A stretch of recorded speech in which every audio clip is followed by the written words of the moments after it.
ये कहानी तब शुरू होती है जब एक एलियन स्पेसशिप दो लोगों के ऊपर क्रैश होती है। वो दोनों लोग खत्म हो चुके थे, पर वो एलियन लोग उन्हें वापस से जिंदा करते हैं। वो उन्हें साइबॉर्ग बना देते हैं। उन्हें साइबॉर्ग बनने के बाद ऐसी शक्तियां प्राप्त होती हैं जिससे कि वो इस दुनिया को खत्म कर सकते थे। उनमें से एक लड़का यही काम करता है तो दूसरा लोगों की सेवा करने लगता है। ये कहानी उन दो लोगों की है जो बहुत ही ज्यादा ताकतवर है, पर उनके विचार एक दूसरे से पूरे तरीके से अलग है। अब देखना यह है कि इनकी दुनिया कैसी चलेगी। इस एनिमे की शुरुआत में हमें इची नाम के एक बूढ़े आदमी को दिखाया जाता है जो कि अपने बच्चों के साथ अभी एक न्यू सिटी में शिफ्ट हुआ होता है। वो अपना नया कमरा देखते हैं जहाँ पे उसकी फैमिली मेम्बर्स काफ़ी ज़्यादा दुखी होते हैं क्योंकि उन्हें लगा था कि उनका घर एक बड़ा सा बंगलो जैसा होगा, पर ये तो एक अपार्टमेंट है। उस अपार्टमेंट के अंदर उसकी फैमिली डिनर करने के लिए कहीं और चली जाती है, पर वहाँ पे उसे अकेला छोड़ देते हैं। इची खुद से ही अब अपने घर का सामान अनपैक करने लगता है। उसके पेट में दर्द हो रहा होता है। वो अपनी जेब से एक स्लिप निकालता है जो कि क्लिनिक की होती है। उसे टेस्ट के लिए वहाँ पे जाना होता है। अब वो देखता है कि उसे काफ़ी सारे बॉक्सेस भी अनबॉक्स करने हैं। वो परेशान हो जाता है। अगले दिन वो एक सबवे से जा रहा होता है। सबवे के अंदर कुछ स्टूडेंट्स वहाँ पे मजाक कर रहे होते हैं। वो उन्हें समझाना तो चाहता था, पर वो अपने मन से ही सोच लेता है कि अगर वो उनसे पंगा लेगा तब उसके लिए अच्छा नहीं होगा। इसलिए वो उनसे कुछ भी नहीं बोलता और चुपचाप अपनी जगह पे बैठा रहता है। शाम के वक्त जब वो अपने घर आ रहा होता है तब उसे एक डॉग मिलता है। वो उस डॉग को अपने घर ले जाता है क्योंकि उसे किसी ने छोड़ दिया था। उसकी फैमिली वाले उसे बाहर भेजने की कहते हैं, पर इची जो होता है वो उसे अपने कमरे में ले आता है। इसी तरह अब इची जो होता है क्लिनिक भी जाता है। उसके टेस्ट में उसे स्टमक कैंसर होता है। वो ये बात अपनी फैमिली मेम्बर्स को बताना चाहता था क्योंकि उसके पास सिर्फ अब 3 महीने ही रह गए हैं जीने के लिए, पर उसकी फैमिली मेम्बर का एक का भी आंसर नहीं आता है उसकी कॉल के लिए। वो काफ़ी ज़्यादा परेशान हो जाता है। वो एक पार्क में भी जाता है और काफ़ी ज़्यादा रोता है। वो अपने घर पे ही बताने की कोशिश करता है, पर वो लोग उसकी बातों को इग्नोर कर देते हैं क्योंकि वो उसे अपने पिता ही नहीं मानते। उसके बच्चे, उसकी बीवी भी उसे काफ़ी ज़्यादा डांटती है। अब इची इसी तरह अपने डॉग को रात में एक वॉक के लिए लेके जाता है। वो एक पार्क में रोने लगता है, पर वो पार्क के अंदर वहाँ पे अपने पीछे एक लड़की को देख पाता है जो कि आसमान के अंदर काले बादलों को देख रहा होता है। पर तभी जब वो लोग आसमान में देखते हैं, एक स्पेसशिप अचानक से उनकी आंखों के आगे आ जाती है और उन लोगों के ऊपर ही क्रैश लैंडिंग कर जाती है। तभी हमें एक विविड वाली वॉइस सुनाई देती है जो कि कहती है कि हमने 2 लाइफ फॉर्म्स को बर्बाद कर दिया है, हमें उन्हें ठीक करना पड़ेगा। और इसी तरह वो उन लोगों को ठीक करने लगते हैं। अगले दिन इची उठता है। उसे समझ में नहीं आता कि उसके साथ क्या हुआ है। उसकी याददाश्त उस रात की जा चुकी थी। उसे कुछ भी ठीक से याद नहीं होता। वो अपने घर आता है और काफ़ी ज़्यादा पानी पी लेता है। वो अपने ऑफिस के लिए निकलता है। उसकी आंखें पहले से ज़्यादा ठीक हो गई थी। वो बिना चश्मे के अब सब कुछ चीज़ें देख सकता था। क्लिनिक में भी उसके टेस्ट सारे नॉर्मल आते हैं। ये देख के तो डॉक्टर्स को एक मिरेकल ही लग रहा होता है। इची अपने घर की तरफ जब जा रहा होता है तभी वो अपने शरीर में देख पाता है कि उसके अंदर से भाप की तरह पानी निकल रहा है और तभी उसका हाथ एक ऑटोमेटिक गन में बदल जाता है जो कि काफ़ी ज़्यादा एडवांस होती है। इची ये देख के हैरान होता है कि आखिरकार ये क्या हुआ। वो अपने सर को ऊपर नीचे करने लगता है कि तभी उसके चिन के नीचे वो अपने एक बटन दबा देता है और वहाँ पे हमें एक बॉम्ब को उसके शरीर के अंदर दिखाया जाता है। वो पूरे तरीके से साइबोर्ग बन चुका था। इची उसी रात उसी पहाड़ी पे आता है जहाँ पे उस लड़के को याद करता है। वो सोचता है कि ज़रूर उस लड़के के साथ भी यही हुआ होगा। अब वो पार्क से अपने घर की तरफ जाने लगता है। दूसरी तरफ एक आदमी फ़ोन बूथ पे अपनी फैमिली से आखिरी बार मिलने की इच्छा जताने लगता है। वो उनसे एक और चांस मांग रहा होता है उनके साथ जीने के लिए। उसकी फैमिली उसके लिए मान जाती है। वो आदमी काफ़ी ज़्यादा खुश हो जाता है और ये सारी बातें इची सुन रहा होता है। पर तभी उस आदमी के ऊपर कुछ लोग अटैक करने के लिए आ रहे होते हैं। ये बात इची को समझ में आ जाती है। तभी वो लोग जो कि उस बैगर को मारने के लिए आए हुए होते हैं वो उसके ऊपर अटैक करने लगते हैं। वो उसके ऊपर काफ़ी सारे रॉकेट छोड़ते हैं। वो उसे परेशान करने के लिए आए हुए होते हैं। वो बंदा उनसे माफ़ी मांगने लगता है। वो कहता है कि तुम लोग मुझे छोड़ दो, मुझे अपनी फैमिली के पास जाना है। वो उसके ऊपर फायर क्रैकर से अटैक करते हैं। इची वहाँ पे नहीं जाना चाहता था, पर वो खुद को नहीं रोक पाता और उसका डॉग भी उनकी तरफ बढ़ने लगता है। इची वहाँ पे आ चुका था। वो बिल्कुल बिना किसी से डरे अब उसी होमलेस मैन के पास जाने लगता है, पर तभी वो लोग इची को पकड़ के काफ़ी ज़्यादा मारते हैं। इची बेहोश हो चुका होता है और उन लोगों को लग रहा होता है कि ये मर चुका है। उसके बाद उस बैगर को मारने के लिए जाते हैं, पर तभी इची जो होता है उसकी हेड के पीछे से कैमरा ऑन हो जाता है। वो उन सभी की आइडेंटिटी चेक कर रहा होता है। उनकी आइडेंटिटी और सोशल मीडिया के जितने भी हैंडल्स थे उनकी सारी चीज़ों से पता चल चुकी थी। वो उनके ऊपर अटैक भी कर चुका था। वो लोग बेहोश हो जाते हैं। दूसरी तरफ उनके सोशल मीडिया के हैंडल के ऊपर यही क्लिप चला देते हैं। उन बच्चों की ये वीडियो अब लीक हो चुकी है। वो खुद की जान नहीं बचा सकते हैं। वो बैगर जो होता है वो इची से माफ़ी मांगता है और काफ़ी ज़्यादा खुश होता है और वो कहता है कि अगली बार से मैं ऐसा नहीं करूँगा, वहाँ से चला जाता है। इची काफ़ी ज़्यादा रोता है कि उसने पहली बार किसी आदमी की मदद की थी।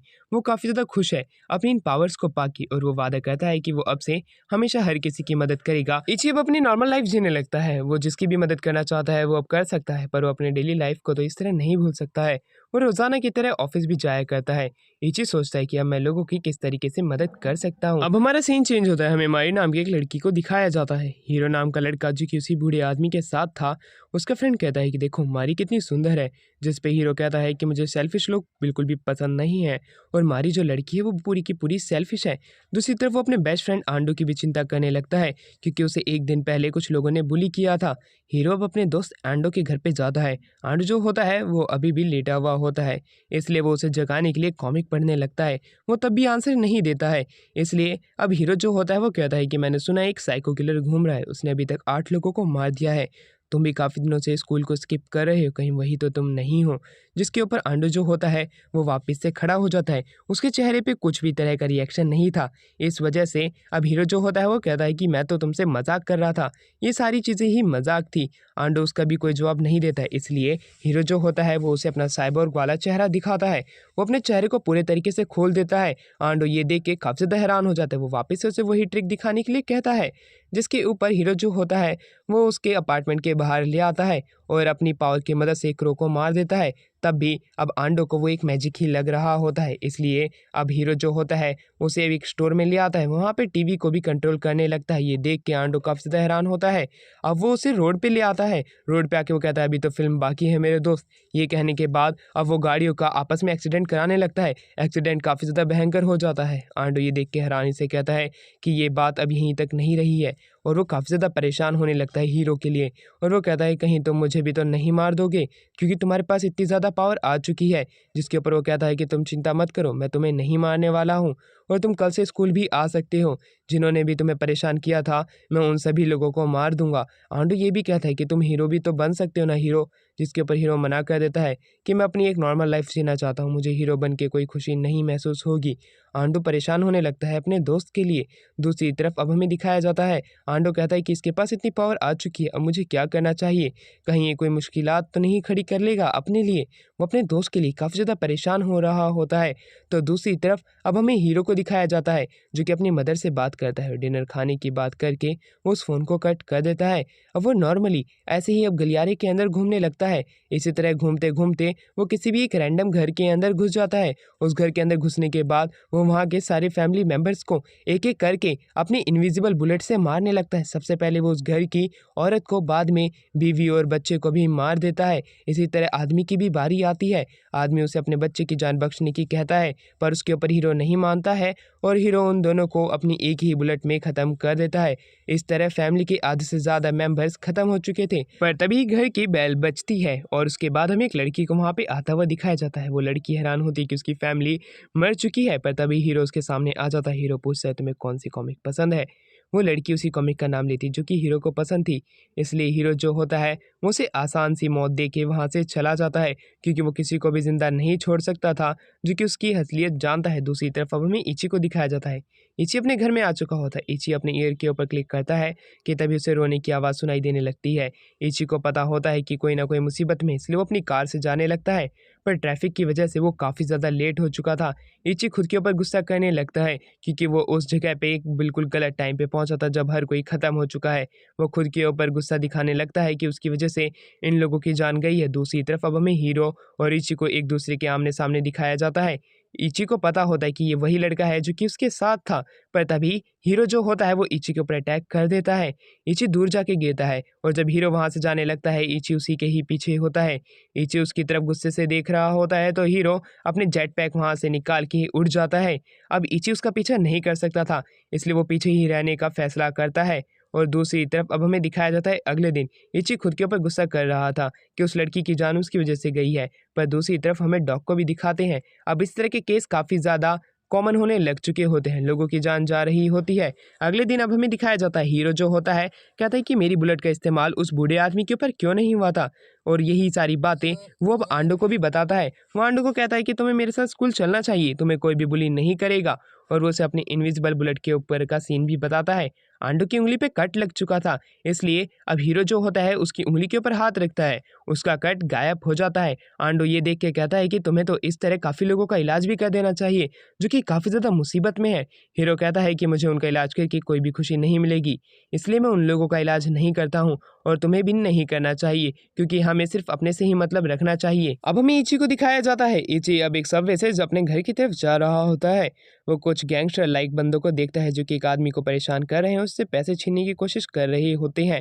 उसी बीच इची जो होता है उनके बीच में घुस जाता है, क्योंकि वो नहीं चाहता था कि इस तरह किसी आदमी के पैसे कोई छीने, क्योंकि वो अपनी फैमिली के लिए ही तो कमा रहा है। और वो उसके बाद इची उन लोगों के ऊपर अटैक करने लगता है। इची को फाइट अच्छे से नहीं आती थी, फिर भी उसकी पावर कुछ ज़्यादा ही थी, इसलिए वो एक एक पंच में उन सारे गैंग मेंबर्स को लेटा देता है। वो आदमी जिसके पैसे छीने जा रहे थे वो इची को शुक्रिया कहता है। इची काफ़ी ज़्यादा खुश होता है और उसे वहाँ से घर जाने को कह देता है। इची जब अपने घर जा रहा था उसके कानों में एक आदमी की चिल्लाने की आवाज़ आ रही होती है। इची अब अपनी ट्रैकिंग आइस का इस्तेमाल करता है और उस घर को ढूंढ लेता है जहाँ से ये आवाज़ आ रही है। उसके बाद इची जो होता है वो कहता है कि अगर मैं पैदल गया तब शायद से मैं उसके घर तक नहीं पहुंच पाऊंगा, इसलिए वो हीरो की तरह जेट पैक के बटन को ढूंढने लगता है। और कुछ ना कुछ देर बाद में इची जो होता है वो जेट पैक का बटन ढूंढ लेता है। वो उसकी कमर के ऊपर ही होता है। वो जब उसे क्लिक करता है उसके जेट पैक खुल जाते हैं। पहली बार में इची को जेट पैक का अच्छे से इस्तेमाल करना नहीं आता, इसलिए वो गिरने से एक बार बच जाता है, उसकी जान नहीं जाती है। जिसके बाद इची वापस से ट्राई करता है और इसमें वो कामयाब हो जाता है। वो उस घर के पास में जिसके अंदर आग लगी हुई होती है वो क्रैश लैंडिंग करता है। बच्चे बाहर थे, उसके पेरेंट्स अंदर ही बेहोश हो चुके थे, इसलिए इची उस घर के अंदर जाता है और वहाँ से उनके पेरेंट्स को बाहर निकाल के लेके आता है। वो आदमी काफ़ी ज़्यादा खुश होता है। इची उन्हें उनके बारे में बताने से मना कर देता है और इची खुशी से वहाँ से चला जाता है। इची रोने लगता है, क्योंकि कभी इची ने भी नहीं सोचा था जिसकी जान मुश्किल में होगी वो उन लोगों की जान बचाएगा। अगले दिन हीरो आंडो के घर पे जाता है। वो आंडो को अपने साथ स्कूल लेकर जाने लगता है। आंडो घबरा रहा होता है क्योंकि कहीं वही बुली उसे परेशान ना करने लगे। क्लास के अंदर वही बुली आंडो को वापस से परेशान करने के लिए आते हैं, पर हीरो बीच में आता है और उसे बचाने लगता है। वो बुली हीरो के ऊपर भी अटैक करने की कोशिश करता है, पर हीरो उसके हाथ को पकड़ के उसके हाथ को इतना ज़्यादा मसल देता है कि वो जो बुली होता है वो आंडो और हीरो से माफ़ी मांगने लगता है और अगली बार उनकी नज़रों के आगे आने से भी मना कर देता है। ये कह के वहाँ से जाने तो लगता है, पर उस बुली के जितने भी साथी होते हैं वो आंडो और हीरो को रूफटॉप पे आने के लिए कह के वहाँ से चले जाते हैं। अब आंडो और हीरो रूफटॉप पे तो आ जाते हैं, पर वो बुली कहीं पे भी नहीं देखते हैं, इसलिए हीरो जो होता है वो अपनी सुपरविजन आई का इस्तेमाल करता है। वो काफ़ी किलोमीटर दूर तक देख पा रहा होता है। वो पुलिस को स्पॉटेड कर लेता है और वो अब बाइनोकुलर वापस से अपनी जेब में से निकाल के देता है। वो आंडो को इससे देखने के लिए कहता है। पुलिस उसके सामने खेल रहे होते हैं। दूसरी तरफ हीरो अपनी इनविजिबल बुलेट से उन सभी का काम एक एक करके खल्लास करने लगता है। ये देख के आंडो घबरा जाता है, क्योंकि इस तरह तो इसने काफ़ी सारे लोगों को मार दिया है। कहीं यही तो वो लड़का नहीं है जिसने पहले भी काफ़ी सारे मर्डर किए हैं। वो कंफ्यूज होने लगता है। दूसरी तरफ हीरो जो होता है उसे कहता है कि तुम चिंता मत करो, वो लोग बुरे थे, मैंने कुछ भी बुरा काम नहीं किया है। दूसरी तरफ वो अपने बैंक अकाउंट का बैलेंस भी उसे बढ़ा के दिखाता है। इस तरह उसके पास काफ़ी पैसे होते हैं, इसलिए वो उसे आर्केड गेम चलने के लिए भी कहता है। पर आंडो जो होता है उसे कहता है कि तुम क्यों नहीं सुधर जाते हो, तुम एक पुलिसमैन क्यों नहीं बन जाते हो, तुम इस तरह काफ़ी सारे क्रिमिनल्स को पकड़ सकते हो, तुम हमारी दुनिया को एक अच्छी जगह में बदल सकते हो। उसके ऊपर हीरो से मना कर देता है, क्योंकि वो इस तरह का आदमी नहीं बनना चाहता है। आंडो जो होता है अब उससे उसे दूर रहने के लिए कहता है। इसके ऊपर हीरो कहता है कि तुम्हें कभी भी स्कूल स्किप नहीं करनी चाहिए। ये कह के वो वहाँ से चला जाता है। इचिब अपने घर की तरफ आ रहा होता है। एक बिल्ली के ऊपर एक ट्रक जो होता है एक्सीडेंट करके चला जाता है। इसकी वजह से उस बिल्ली की जान चली जाती है। अब इची जो होता है उस बिल्ली के देख के काफ़ी ज़्यादा रोने लगता है। वो उस पर हाथ लगाता है, इस वजह से वो बिल्ली वापस से ठीक हो जाती है। ये देख के काफ़ी ज़्यादा इची खुश होता है और उसने अपनी अब न्यू सुपर पावर को भी सीख लिया होता है। इसलिए वो हॉस्पिटल में जाता है, जितने भी पेशेंट जो कि काफ़ी सारी बुरी अवस्था में होते हैं उन्हें ठीक करने लगता है।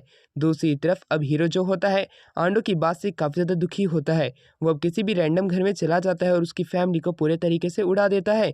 गली में चल रहे लोगों को वो एक एक करके मारने लगता है। दूसरी तरफ अब हमें फुमिनो नाम की एक लड़की को दिखाते हैं जो कि एक बेकरी शॉप पे काम करती है। उसकी कोवर्कर उससे उसके बॉयफ्रेंड के बारे में पूछती है, जिसके ऊपर वो कहती है कि हाँ, उसका पहले से एक बॉयफ्रेंड है जो कि एक एवरेज सैलरी कमाता है और एक एवरेज सी जॉब करता है। उसकी कोवर्कर को लगता है कि वो शायद से ज़रूर हैंडसम होगा, पर जब वो देखती है कि उसकी फ्रेंड का जो बॉयफ्रेंड है वो काफ़ी ज़्यादा एवरेज है, वो उससे कैसे सेट हो सकती है, वो काफ़ी ज़्यादा गुस्सा भी होती है। पर फुमिनो अपने बॉयफ्रेंड के साथ एक अच्छी ज़िंदगी जी रही होती है। दूसरी तरफ वो अपने एक नॉर्मल से अपार्टमेंट में आते हैं जहाँ पे फुमिनो का बॉयफ्रेंड जो होता है फुमिनो को मैरिज का प्रपोजल करता है। ये बात सुन के फुमिनो काफ़ी ज़्यादा खुश होती है और उससे मैरिज करने के लिए हाँ कर देती है। अगले दिन फुमिनो अपनी जॉब पे होती है। फुमिनो को एक बंदा स्टॉक कर रहा होता है और जब फुमिनो अपने घर के लिए निकलती है एक ब्रिज के नीचे से, तभी फुमिनो के सामने एक ऐसी वैन आती है जिसके अंदर काफ़ी सारे लोग होते हैं। वो फुमिनो को किडनैप कर लेते हैं। वो फुमिनो को वहाँ से ले जाते हैं। फुमिनो की जब आंखें खुलती है वो खुद को एक टॉप की बिल्डिंग में पाती है जहाँ पे वो बिना क्लोथ्स के होती है। उसके सामने जो बंदा होता है उसका नाम साजिमा होता है जो कि याकुजा का हेड है।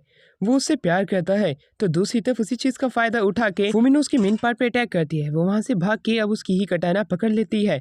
अब वो बंदा जो होता है वो उसे इस कटाना को फेंकने के लिए कह देता है, पर फुमिनो उसकी बात नहीं मानती। वो उस पर अटैक करने लगती है। उसी बीच उसका हाथ कट जाता है। वहां से खून निकलने लगता है। उसके बंदे आके उसके खून को पहले रोकते, इसी चीज का फायदा उठा के फुमिनो उस बिल्डिंग से भाग जाती है। वो अपने घर में आती है जहाँ पे पहले से उसका बॉयफ्रेंड उसका इंतजार कर रहा होता है। वो उसे कैब में से उतरता देख के काफ़ी ज़्यादा परेशान हो जाता है।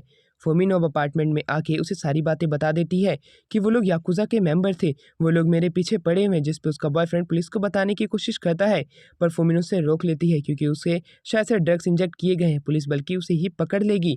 अब हमें उसकी गेट पे काफ़ी ज़्यादा आवाज़ें आने लगती हैं। गेट तोड़ के वहाँ पे याकुजा के मेंबर्स आने लगते हैं। याकुजा का हेड भी अब उनके सामने आ जाता है जो कि फुमिनो को लेने के लिए आया हुआ होता है। उसका बॉयफ्रेंड उसे पैसे देने के वादे करता है कि वो फुमिनो को छोड़ दे, वो उसे पैसे दे देगा। पर उनका जो हेड होता है वो काफ़ी ज़्यादा गुस्से में होता है क्योंकि फुमिनो ने उसका हाथ काट के भगी है और वो उसको इस तरह नहीं छोड़ सकता है। अब वो जो हेड होता है अब उसके बॉयफ्रेंड को गले से पकड़ लेता है। उसकी जान जाने लगती है। फुमिनो काफ़ी ज़्यादा रोती है और मदद की गुहार लगाने लगती है। तभी वहाँ पे इची आ जाता है। इची बिना क्लोथ्स के होता है। वो एक एक करके याकुजा के मेंबर्स को मारने लगता है। याकुजा के हेड को पकड़ के उसे दीवार से भिड़ा देता है। याकुजा का मेंबर अब अपनी जेब में से गन निकालता है। वो उसके हेड पे काफ़ी ज़्यादा गन के शॉट्स मार देता है। इसी वजह से इची वहाँ पे बेहोश हो जाता है। इची की आंखें जब खुलती है उसके सामने अब फुमिनो का बॉयफ्रेंड पड़ा हुआ होता है। उसकी सांसें नहीं चल रही होती है। इची उसे ठीक करने की कोशिश करता है पर वो ठीक नहीं हो पा रहा होता है, इसलिए इची काफ़ी ज़्यादा रोने लगता है, पर वो अपनी कोशिश नहीं रोकता है। वो कुछ देर इसी तरह करता है। उसकी वजह से अब फुमिनो की बॉयफ्रेंड की आंखें खुल जाती हैं। वो जिंदा होता है। वो सांस ले पा रहा होता है, पर उसकी ज़िंदगी से फुमिनो जा चुकी है, इसलिए वो काफ़ी ज़्यादा रोने लगता है। पर इची उससे वादा करता है कि तुम चिंता मत करो, मैं तुम्हारे लिए तुम्हारी गर्लफ्रेंड को वापस ज़रूर लेके आऊँगा और उन याकुजा मेंबर्स को उनकी मतलब की सज़ा ज़रूर दे के रहूँगा। और तभी उसके पास कॉल आता है जिसके ऊपर अब वहाँ पे इची कहता है, याकुजा मेंबर्स के हेड, मैं तुम्हारी ज़िंदगी लेने के लिए आ रहा हूँ, तैयार रहना। अब वहीं इची अपने जेट पैक का इस्तेमाल करके याकुजा मेंबर के घर में पहुँच जाता है और वहीं दूसरी तरफ याकुजा का मेंबर जो होता है वो कहता है तुम दूर चले जाओ, और वो उसके सर के ऊपर वापस से गोली मारता है। पर इची के ऊपर इसका कोई भी असर नहीं होता है। इची बिल्कुल जिंदा खड़ा था और वो इसी तरह एक मुक्का अब उसके हेड के ऊपर मारता है। अब वहीं पे याकुजा मेंबर का हेड जो होता है उसका मुंह पिचक चुका था। वो कहता है कि तुम यहाँ से जिंदा बच के नहीं जाने वाले हो, मैं एक गैंगस्टर हूँ, मैं तुम्हारी पूरी फैमिली को मार दूंगा। उसकी ये बात सुन के उसी समय वहाँ पे उसके लोग आ जाते हैं जो कि इची के ऊपर चारों तरफ से गोलियां बरसाने लगते हैं। इची उन गोलियों को रोकने की कोशिश करता है, पर तभी उसका ऑटो पायलट मोड ऑन हो जाता है। उसके जेट पैक अपने आप खुल जाते हैं। उसके शरीर से गन के शॉट्स अपने आप चलने लगते हैं और याकुजा मेंबर के हर एक आदमी की आंखों के ऊपर वो शॉट लगते हैं, जिसकी वजह से वो अब अंधे हो चुके होते हैं। इची ये देख के काफ़ी ज़्यादा हैरान होता है कि ऑटो पायलट मोड तो काफ़ी ज़्यादा खतरनाक है। अब दूसरी तरफ वो फुमिनो के पास जाता है। वो फुमिनो को गुहार लगाता है। फुमिनो एक कमरे से बाहर निकलती है। दूसरी तरफ याकुजा मेंबर का हेड भी मर चुका था। फुमिनो जो कि कमरे में बंद होती है वो काफ़ी ज़्यादा अपने बॉयफ्रेंड के लिए रोने लगती है, पर इची उसके पास आता है और उसे कहता है कि तुम कपड़े पहन लो, मैं तुम्हें यहाँ से लेके जा रहा हूँ। वो उसे लेके उसके बॉयफ्रेंड के पास छोड़ देता है। उनकी लाइफ खुशी खुशी चलती है और ये न्यूज़ अब फैल जाती है कि याकुजा के जितने भी रैंकिंग मेंबर्स थे वो सभी एक ही दिन में मर चुके हैं। मारने वाले की आइडेंटिटी अभी भी अनजान है। तो दूसरी तरफ अब हमें हीरो की भी न्यूज़ दिखाई जाती है जो कि एक साइको किलर है जो कि रैंडमली किसी भी घर में घुस के लोगों को मारने लगता है, और वो गोली के शॉट्स का इस्तेमाल भी नहीं हुआ होता है क्योंकि उनके शरीर में कोई भी बारूद नहीं मिलता है, पर वो निशान गोलियों के ही होते हैं। दूसरी तरफ आंडू ही ये न्यूज़ देख रहा होता है। स्कूल के अंदर ये न्यूज़ फैल जाती है क्योंकि इनकी क्लास के काफ़ी सारे बच्चों को एक ही बार में किसी ने मार दिया होता है। वो किलर ज़रूर नहीं कि स्कूल का होगा। दूसरी तरफ हीरो अपनी एक नॉर्मल लाइफ जी रहा होता है आंडो ये देख के हैरान होता है कि कैसे हीरो अपने ही दोस्तों को मार के इतनी नॉर्मल लाइफ जी सकता है। वो इस गिल्ट में जी रहा होता है कि उसी की ही गलती थी कि उसने हीरो को नहीं रोका। अब वो घर पे पुलिस को ये बताने की भी कोशिश करता है, पर वो नहीं बता पा रहा होता, उसके अंदर हिम्मत नहीं होती है। वो गूगल पे सर्च भी करता है कि किलिंग मशीन और हीरो मशीन या बॉडी मशीन, इस तरह के सर्च में उसे काफ़ी सारी न्यूज़ेस मिलती है जहाँ पे एक आदमी कुछ लोगों को मिरेकुलसली ठीक कर रहा होता है। ये न्यूज़ काफ़ी ज़्यादा वायरल हो जाती है। आंडो को ये बात जब पता चलती है कि हीरो भी किसी को भी ठीक कर सकता है, तो उसे लग रहा होता है कि हीरो इस तरह का काम नहीं कर सकता है कि वो लोगों को एक तरफ मारे तो कुछ लोगों को वो जिंदा करे। इसलिए ज़रूर ये कोई और होगा जो कि हीरो की सोच से बिल्कुल परे है, यानी कि बिल्कुल अपोजिट। उसे बुलाने के लिए किसी न किसी तरह का काम करना पड़ेगा जिससे कि वो इसकी आइडेंटिटी को रिवील कर सके, यानी कि वो उस आदमी की मदद ले सके। इसलिए उसे याद आता है कि हीरो को कितनी ही से कितनी ही दूर तक की आवाज़ें सुनाई दे सकती है, वो किसी भी आवाज़ को सुन सकता है। इसलिए आंडो जो होता है अब वो ये अखबार लगाता है कि मेरी जान खतरे में है, मुझे कोई बचाने आ जाओ। उसकी ये बात सुन के उसके घर की बेल की रिंग बजती है और तभी हमें दिखाया जाता है इची उसके घर के बाहर होता है।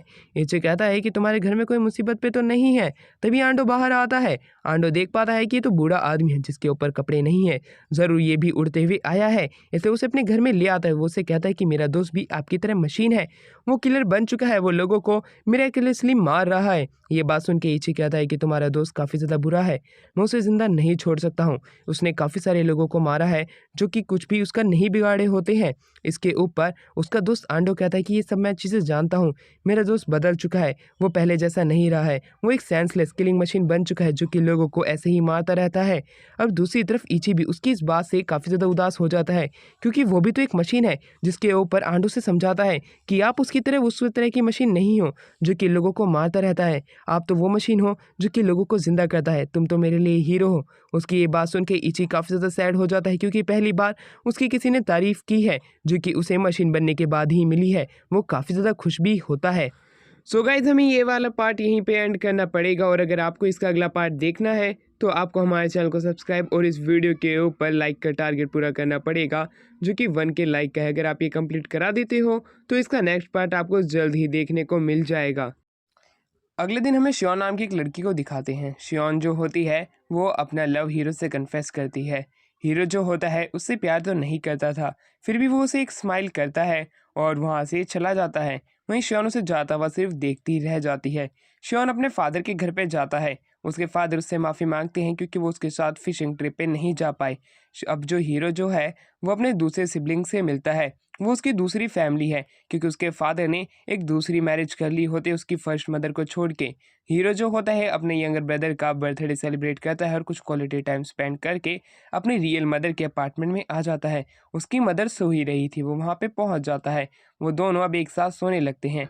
उसकी मदर जो होती है वो हीरो को खड़ा करके उसे बताती है कि उसे कैंसर है, इसलिए वो 1 महीने से ज़्यादा समय तक ज़िंदा नहीं रह सकती है। उसने जो भी गलती की वो उसकी माफ़ी मांगती है और उसके फादर से उसने बात कर ली है कि वो उसे 1 महीने बाद ले जाएंगे और उसे एक अच्छे कॉलेज के अंदर एडमिशन दिला देंगे, जिसकी मदद से वो अपनी लाइफ आसानी से जी सकता है। दूसरी तरफ शियोन अपनी मदर की इस तरह की बातें सुन के काफ़ी ज़्यादा इमोशनल हो जाता है और वो कहता है कि मदर मैं आपको इस तरह मरने नहीं दे सकता हूँ, और वो अपनी पावर्स का इस्तेमाल अपनी मदर के ऊपर करने लगता है। वो अपनी मदर के कैंसर को ठीक कर देता है। दूसरी तरफ हमें आंडो और इची को दिखाते हैं। इची और आंडो जो होते हैं वो इची की न्यू पावर्स को खोजने की कोशिश कर रहे होते हैं। वो काफ़ी बड़े बड़े ब्लॉक्स जो होते हैं उन्हें एक जगह पे इकट्ठा करने लगते हैं। वहीं इची जो होता है उसे अपनी पावर्स के बारे में बताता है कि वो कई बार ऐसे ऑटो पायलट मोड पे चला जाता है जिसकी मदद से उसका बॉडी जो है वो अपने आप काम करने लगता है, और जब वो अपनी आँखें खोलता है तब सब कुछ तबाह हो चुका होता है। तो दूसरी तरफ अब इची जो होता है अपने मुक्कों के अलावा कोई और काम नहीं कर सकता था, इसलिए आंडो जो होता है उसके हाथ के ऊपर जब क्लिक करता है तभी एक मिसाइल खुल जाती है। उस मिसाइल का अटैक इतना ज़्यादा था कि उसके सामने रखा हुआ एक पूरे का पूरा कचरे का ढेर जो होता है वो मिट्टी में बदल जाता है और वहाँ पे एक बहुत बड़ा खड्डा हो जाता है। अगले दिन ही हीरो जो होता है वो अपनी मदर को बताता है कि मदर मैंने डे ट्रेडिंग करके काफ़ी सारे पैसे इकट्ठे कर लिए, अब हम न्यू अपार्टमेंट में शिफ्ट भी हो सकते हैं। दूसरी तरफ उसकी मदर बताती है कि उसका कैंसर भी ठीक हो गया है। ये बात सुन के वो दोनों काफ़ी ज़्यादा खुश होते हैं और वहीं दूसरी तरफ हीरो की मदर को उसके ऊपर शक भी होता है, पर वो कुछ भी नहीं कहती क्योंकि उसे पता था कि उसका बेटा अच्छा ही काम करेगा। पर दूसरी तरफ हीरो तो पैसे चुरा के उसने ये अपार्टमेंट जितने पैसे इकट्ठे किए हैं। अगले दिन अब हमें इची और आंडो को दिखाते हैं जो कि हॉस्पिटल में जाके बच्चों को ठीक करने लगते हैं। आंडो काफी ज्यादा इमोशनल हो जाता है जब वो इची को देखता है कि वो बच्चों को अपनी पावर से ठीक कर रहा है हीरो की जगह। अब दूसरी तरफ हीरो जो होता है वो अपनी मदर के साथ न्यूज़ देख रहा होता है। न्यूज़ के अंदर उसकी मदर कहती है कि ये कोई भी बंदा जो है जो कि आसानी से इन नादान लोगों को मार रहा है वो काफ़ी ज़्यादा बुरा है। अगर वो मुझे मिल गया तब मैं उसे छोड़ूंगी नहीं। दूसरी तरफ हीरो जो होता है अब वो ये चीज़ें सुन के उसके ऊपर असर पड़ने लगता है। वो कहता है कि मदर, मान लीजिए कि अगर आप उससे रिलेटेड हुई तो, जिसके ऊपर वो कहती है तो मैं अगले ही जन्म फिर उससे मिलूंगी। ये बात सुन के हीरो जो होता है रात के समय खुद से वादा करता है कि आज के बाद से मैं किसी भी इस तरह के आदमी को नहीं मारूंगा जो कि इनोसेंट होगा। मुझे आज से ही खुद को बदलना पड़ेगा। अगले दिन अब हमें दिखाते हैं हीरो जो होता है वो अपनी मदर के साथ अपार्टमेंट शिफ्ट करने के लिए एक रात पहले खुद से वादा कर लेता है कि अब से मैं इनोसेंट लोगों को नहीं मारूंगा। पर अगले दिन की सुबह में वहाँ पे काफ़ी सारे डिटेक्टिव्स आ जाते हैं। हीरो को पता होता है कि शायद से उसकी न्यूज़ उन्हें पता चल गई है कि ये वही किलर है जिसने 15 इनोसेंट लोगों को मारा है। वो सभी लोग उसे घेर लेते हैं। उसके ऊपर वो गन चलाने वाले होते हैं कि वो उन सभी को एक बार में धक्का दे देता है क्योंकि उसकी मदर उसके सामने रो रही होती है। वो अब प्रिजन में भी नहीं जाना चाहता है इसलिए उसे वहाँ से भागना पड़ता है। उसके ऊपर वो शूट भी करते हैं पर दूसरी तरफ हीरो जो होता है अपने विंग्स का इस्तेमाल करता है जो कि जेट पैक होता है। उसकी मदद से वो एक पार्क के साइड में आ जाता है। वो वहाँ पे अपनी हाईटेक टेक्नोलॉजी से न्यूज़ देख पा रहा होता है कि अब उसके बारे में पूरी जगह को पता चल चुका है कि वही असली किलर है। पर तभी उसके पीछे शियोन आ जाती है। अब दूसरी तरफ हमारा सीन शिफ्ट होता है। अब हमें स्कूल के अंदर दिखाते हैं कि हीरो की हर कोई बेइज्जती कर रहा होता है कि इतना ज़्यादा इनोसेंट दिखने वाला बंदा 15 अनजान लोगों को आसानी से बेरहमी से मार सकता है। कितना ज़्यादा बेकार आदमी है वो। दूसरी तरफ इची की बेटी भी उन्हीं की स्कूल में पढ़ती थी और वो भी उन्हीं की क्लास में। दूसरी तरफ हीरो जो होता है वो शियोन की ग्रैंड मदर के सामने होता है। वो वहाँ पे न्यूज़ में देख पा रहा होता है कि उसकी मदर के ऊपर काफ़ी सारे इंटरव्यूज़ छप रहे हैं और हर कोई कह रहा है कि इसकी अपब्रिंगिंग ही बेकार थी जिसकी वजह से ये साइकोपाथ ने जन्म लिया। दूसरी तरफ शियोन स्कूल से आती है। शियोन कहती है कि मेरे मदर एंड फादर पहले ही कैंसर से मर चुके हैं। मैं भी ज़्यादा समय तक ज़िंदा नहीं रहने वाली हूँ। मैं चाहती हूँ कि जल्द से जल्द पुलिस को असली कल्प्रिट मिल जाए और तुम आज़ाद हो जाओ। हीरो ये देख के हैरान होता है कि इसे अभी भी लग रहा है कि मैं असली कल्प्रिट नहीं हूँ।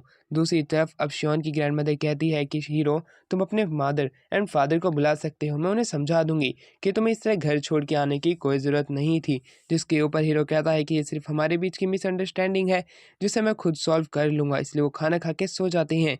हीरो रात के समय उनके पास जाता है, अपनी गन उनके सामने तान देता है। पर अगले दिन वो उन्हें कुछ नहीं कहता। वो आराम से अपना खाना सुबह का खाते हैं। इसी तरह समय बीत रहा होता है। अब हमें दिखाया जाता है आंडो को और इची को। वो दोनों अब एबिलिटीज़ को और भी ज़्यादा फाइंड करने की कोशिश कर रहे होते हैं। वहाँ पे आंडो जो होता है अपने साथ लैपटॉप और अपना फ़ोन लेके आया होता है। यूएसबी पोर्ट उससे कनेक्ट करवा देते हैं जिसकी मदद से इची के हाथ के अंदर यूएसबी पोर्ट जो है अपने आप कनेक्ट हो जाता है। ये देख के इची काफ़ी ज़्यादा हैरान होता है। दूसरी तरफ आंडो अपने फ़ोन को उससे कनेक्ट कर देता है जिसकी मदद से बड़े ही आसानी से अब इची जो है आंडो से कांटेक्ट कर सकता है। उसे फ़ोन की कोई भी आवश्यकता नहीं पड़ेगी। ये देख के इची हैरान होता है क्योंकि जब वो अपने जेटपैक का इस्तेमाल करता है तब वो आंडो से बड़े ही आसानी से कांटेक्ट कर सकता है जिसकी वजह से उसके लिए ये चीज़ें काफ़ी ज़्यादा आसान हो सकती हैं। किसी के कांटेक्ट में रहना और अलग अलग न्यूज़ का पता आसानी से उसे लग भी सकता है। इसी तरह इची उड़ते हुए ऑर्बिट सैटेलाइट के पास तक पहुंच जाता है। अब अगली रात हमें दिखाते हैं हीरो जो है अपने कमरे में बैठा हुआ होता है। वो अपनी मदर की न्यूज़ देख पा रहा होता है कि उसकी मदर उसकी जगह काफ़ी लोगों से माफ़ी मांग रही है और वो रोने लगता है। उसकी मदर के ऊपर काफ़ी सारे बैड कमेंट्स लोगों ने किए होते हैं। वो ये पढ़ के तो काफ़ी ज़्यादा रोने लगता है क्योंकि उसके साथ ऐसा नहीं होना चाहिए था, ना कि उसकी मदर के साथ। पांडो और इची भी ये सारे कमेंट्स देख रहे होते हैं। वो नहीं चाहते हैं कि कोई और आदमी अब हीरो के हाथ मरे। दूसरी तरफ हीरो अपनी मदर की न्यूज़ सुन पाता है कि उसकी मदर गायब हो चुकी है। वो काफ़ी ज़्यादा सैड होता है। तो उसी ही रात के दिन अब हमें एक और न्यूज़ में दिखाया जाता है कि उसकी मदर ने खुद की आत्महत्या कर ली है। ये देख के तो हीरो काफ़ी ज़्यादा टूट जाता है। वो शियोन के घर से बाहर आता है और हवा में अपने जेट पैक की मदद से काफ़ी ऊंचाई तक उड़ता है। वो काफ़ी ज़्यादा रो रहा होता है। अगले दिन अब हमें दिखाते हीरो के फादर का इंटरव्यू लिया जा रहा होता है। वहाँ पे तभी हीरो की एंट्री होती है जो कि नंगे पाँव वहाँ पे आया हुआ होता है। वो अपने दोनों हाथ को आगे करता है और एक एक करके सारे रिपोर्टर्स को मार देता है और वहाँ से उड़ जाता है।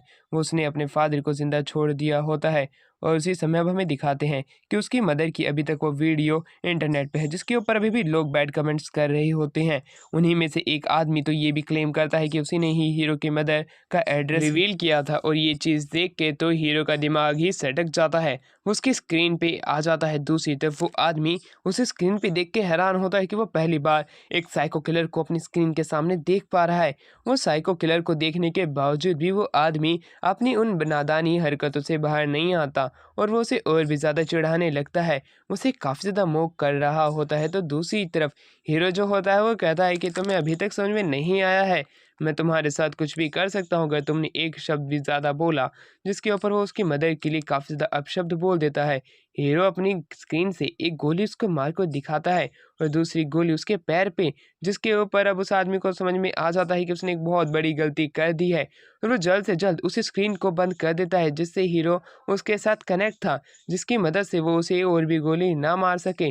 पर वो इतना ज़्यादा नादान था कि उसे ये तक नहीं पता था कि हीरो ने उसकी सारी पर्सनल डिटेल्स ऑनलाइन अपलोड कर दी है। वो अब जल्द से जल्द स्क्रीन को ऑफ कर देता है, पर स्क्रीन को ऑफ करने से कुछ भी फ़र्क नहीं पड़ता। हीरो जो होता है वो अलग-अलग स्क्रीन पे उसके सामने आने लगता है और उसे काफ़ी ज़्यादा डरा देता है। वो अपने घुटनों के बल झुक के उससे माफ़ी माँगता तो है, पर हीरो उसके हेडशॉट ले लेता है, क्योंकि वो ऐसे किसी भी आदमी को माफ़ नहीं कर सकता है जो कि उसके परिवार के लिए गलत कमेंट करेगा, और ये वीडियो ऑनलाइन भी पोस्ट कर देता है। पर तब भी कुछ लोग बाज़ नहीं आते, वो इसी तरह बैड कमेंट्स करते रहते हैं। इसलिए वो अपनी मौत से उसी समय मिल जाते हैं, चाहे उसकी एज कुछ भी हो, चाहे उसका जेंडर कोई ऐसा भी हो, चाहे वो कहीं पे भी हो। अगर वो बुरा कमेंट करेगा तब वो हीरो के हाथों मारा जाएगा। ये बात अब इंटरनेट पे फैलने लगती है और इंटरनेट के द्वारा ये भी पता चलता है कि काफ़ी सारे लोग इस चीज़ का शिकार बन चुके हैं। शियोन के घर पे अब हमें शियोन को दिखाया जाता है। वो हीरो को आते हुए देख पाते अपनी ग्रैंड मदर के साथ। शियोन उसके लिए परेशान होती है क्योंकि उसकी मदर ने सुसाइड कर लिया है, और वहीं दूसरी तरफ हीरो के चेहरे पे कोई भी एक्सप्रेशन नहीं होता है। वो उससे मदद के लिए भी कहती है, पर हीरो उनकी मदद नहीं मांगता। रोते हुए सो जाता है। सपने के अंदर उसे अपनी नॉर्मल लाइफ याद आती है, जहाँ पे वो खुशी से खेलता और कूदता था, अपने फ्रेंड्स के साथ जाता था। पर एक दिन एक सबवे के अंदर वो देख पाता है कि उसके सामने एक आदमी ने सुसाइड कर लिया था। उसके बाद से उसकी ज़िंदगी बदल गई, उसे कुछ भी महसूस नहीं होता है। शियोन अगले दिन आके उसे चेक करती है। हीरो तब भी सो रहा होता है, इसलिए शियोन अपने डेली लाइफ के रूटीन पे चली जाती है। स्कूल के अंदर हीरो की बेइज्जती लोग कर रहे होते हैं। क्लासेस खत्म होती है, वो अपने घर पे आती है। शियोन को वो अभी भी अपने कमरे में देख पाती है, पर उसी रात को शियोन आती है। शियोन हीरो से कहती है कि तुम इतने ज़्यादा सैड मत हो, तुम्हारी गलती नहीं है। पुलिस जब रियल कल्प्रिट ढूंढ लेगी तब तुम आज़ाद हो जाओगे और अपनी नॉर्मल ज़िंदगी जी सकोगे। हीरो खड़ा होता है, उसे कहता है कि मैं ही असली कल्प्रिट हूँ, मैंने ही उन सभी लोगों को मारा है। मैं हर हफ्ते एक नए घर में जाता और इनोसेंट लोगों को मार देता। मुझे किसी भी चीज़ का एहसास नहीं होता है, इसलिए मैं किसी को भी मार पाता हूँ। तुम्हें मुझ पे भरोसा नहीं करना चाहिए, कहीं अगला नंबर तुम्हारा ही ना आ जाए। और उसे वो सारी बातें बताने लगता है। जब वो एक दिन एक पार्क में गया था तब उसकी बॉडी पूरे तरीके से ख़राब हो गई थी, इसलिए उसे अब रोबोटिक बॉडी मिली है, जिसकी मदद से उसे किसी भी तरह के इमोशन नहीं आते हैं। उसे सुपर ह्यूमन लाइक पावर्स मिल चुकी है, और वो उसी आदमी की बात करता है जो उसके सामने मरा था, कि उसके मरने के बाद से ही मैं पूरे तरीके से ब्लैंक हो चुका हूँ। मुझे अब किसी भी चीज़ का एहसास नहीं होता है। उसके बाद वो वहाँ पे कटर को देख पाता है। वो उस कटर को उठाता है और खुद के ऊपर उस कटर से अटैक करता है, जिसकी मदद से वो शियोन को यकीन दिला सके कि वो एक नॉर्मल ह्यूमन नहीं है, बल्कि एक रोबोट जैसा दिखने वाला इंसान है। वो ऐसा ही करता है। वो कटर अपने आप बाउंस हो जाता है। शियोन उसे रुकने के लिए कहती है और कहती है कि नहीं, तुम एक असली इंसान हो, तुम्हारे पास दिल है। जिसके बाद तो अब हीरो अपनी पूरी बॉडी दिखा देता है, जो कि रोबोट की तरह बनी हुई थी। शियोन ये देख के काफ़ी ज़्यादा घबरा जाती है। हीरो से घर के बाहर लाता है और उसे टाइट से पकड़ के हवा के अंदर ले जाता है। वो काफ़ी ज़्यादा ऊंचाई पे थे। शियोन जो होती है वह तब भी उसका साथ देने के लिए कहती है। दूसरी तरफ अब हीरो का हाथ धीरे धीरे छूटने लगता है। अब शियोन चिल्लाते हुए कहती है कि तुम हमारे साथ रह सकते हो, तुम हमारी एक फैमिली की तरह ही हो, तुम्हारा कोई नहीं है और मेरा भी, इसलिए हम एक फैमिली के साथ आखिरी अंत तक रहेंगे। जिसके ऊपर हीरो भी मान जाता है और उन्हें ना छोड़ने का वादा करता है कि उन्हें छोड़ के कहीं पे भी नहीं जाएगा, और वो आज से ही अच्छा काम करने लगेगा। उसकी ये बात सुन के शियोन काफ़ी ज़्यादा खुश होती है कि इसकी मदद से हीरो अब उनके साथ एक लंबे समय तक रह सकता है। दूसरी तरफ हीरो के पास भी कोई घर नहीं होता है कि वो इन्हें छोड़ के कहीं और भी जा सके, इसलिए हीरो उसकी हर एक बात मानने के लिए तैयार होता है और इसी तरह अब हमारा सीन यहाँ से कट होता है, हमें उन्हें नीचे दिखाया जाता है जहाँ पे हीरो शियोन को गले लगाता है। दूसरी तरफ अब हमें एक कैंसर पेशेंट को दिखाया जाता है। उसका बॉस से कहता है कि तुम चिंता मत करो, तुम अपनी लाइफ आराम से जी सकती हो, अगर तुम्हें कोई भी दिक्कत हो तो तुम मुझे बता देना। जिसके ऊपर वो बताती है कि उसकी फैमिली में कोई भी नहीं है, इसलिए वो अपना सारा समय सिर्फ ऑफिस में काम करके ही बिता सकती है। और वो काफ़ी ज़्यादा सैड होती है, उसके बॉस को उसके लिए काफ़ी ज़्यादा दुखी महसूस होता है, इसलिए वो कहता है कि तुम्हें अगर कोई भी ज़रूरत पड़े तो तुम मुझे ज़रूर याद कर लेना। दूसरी तरफ हमें उसी पेशेंट को दिखाते हैं जो कि अपनी लाइफ के अंदर काफ़ी ज़्यादा बोर हो चुकी हुई होती है, क्योंकि वो अपने आसपास सिर्फ हैप्पी पर्सन्स को ही देखती है। वो एक जगह पे बैठ के काफ़ी ज़्यादा रोने लगती है। इसी तरह चलते चलते उसे एक न्यूज़ में ये दिखाया जाता है कि एक आदमी है जो कि किसी को भी ठीक कर सकता है और उसकी वो गारंटी भी लेता है, वो भी फ्री ऑफ कॉस्ट में, जिसके ऊपर वो चाहती तो थी कि वो ना जाए, फिर भी वो अपने आप को नहीं रोक पाती है। और अब हमें दिखाया जाता है वो और कोई नहीं बल्कि हीरो होता है जो कि उसे पूरे तरीके से हील कर देता है। और दूसरी तरफ वो लड़की काफ़ी ज़्यादा हैरान होती है कि हाँ, वो सच में ठीक हो चुकी है। हीरो को कोई भी नहीं पहचान पा रहा होता है क्योंकि हीरो ने नकाब और हुडी पहन रखी हुई होती है। दूसरी तरफ उस लड़की का बॉस उसे इस तरह खुश देख पा के काफ़ी ज़्यादा हैरान होता है कि ये सच में हील हो चुकी है। दूसरी तरफ हीरो एक-एक करके काफ़ी सारे लोगों को ठीक कर रहा होता है, चाहे वो रंग, रूप, चाहे किसी भी तरह बूढ़े, जवान आदमी क्यों ना हो, वो इस तरह काफ़ी सारे लोगों को ठीक करने लगता है। उसकी अब ये सारी बातें न्यूज़ के अंदर फैलने लगती है कि कुछ लोग अपने मिरेकल की मदद से काफ़ी सारे लोगों को ठीक कर रहे हैं। दूसरी तरफ शियोन को अभी भी हीरो की ही न्यूज़ सुनने को मिल रही होती है कि वो कितना ज़्यादा बेकार आदमी है कि उसने इतने सारे इनोसेंट लोगों को मार दिया है और अभी तक वो पकड़ा नहीं गया है। शियोन और हीरो जो होते हैं वो अभी भी आसमान के अंदर जेटपैक की मदद से घूम रही होती हैं। उन्हें लोगों का डर नहीं होता है, लोग उन्हें रिकॉर्ड कर पा रहे होते हैं और इस बात की खबर हीरो को नहीं होती है। पर हीरो अपना क्वालिटी टाइम शियोन के साथ स्पेंड कर रहा होता है। वो शियोन से वादा करता है कि वो उसे कभी भी छोड़ के नहीं जाएगा, चाहे उसकी लाइफ कैसी ही क्यों ना हो जाए। उस रात को वो उनके साथ खाना खाता है और अपने सोने के लिए चला जाता है।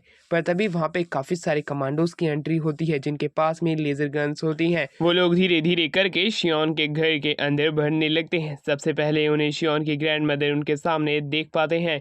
दूसरी तरफ शियोन को भी धीरे धीरे पता लगने लगता है उनके घर में कोई आ रहा है। तो दूसरी तरफ हीरो, जिसे कि पता होता है कि लोग उसके चारों तरफ आ चुके हैं, वो तभी देख पाता है कि शियोन को उन्होंने घेर लिया है, शियोन के ऊपर गन ताने हुए हैं।